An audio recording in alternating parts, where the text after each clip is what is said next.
The straight tube is part of your backpack blower's tube assembly. It is an extension between the swivel tube and the nozzle. The straight tube is usually replaced due to an accident, such as something crushing it or it being lost. Replacing the straight tube is a repair that you can do yourself, and I'm going to show you how. Hi, I'm Mark Socha.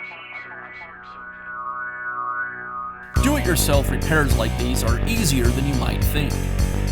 From lawn machines to cordless drills, kitchen mixers, Outdoor grills. our how-to videos walk you through each repair from start to finish.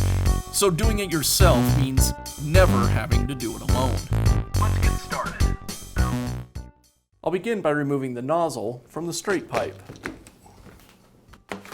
Now I'll remove the straight pipe from the swivel tube.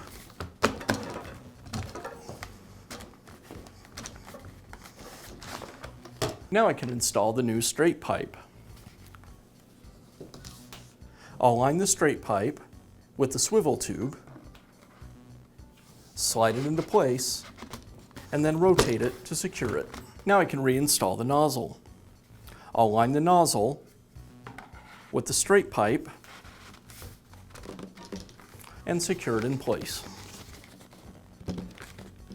And that's how easy it is to replace the straight tube on your backpack blower. Be sure to check back often for new videos and expert advice. If you found this video helpful, give us a thumbs up And leave a comment.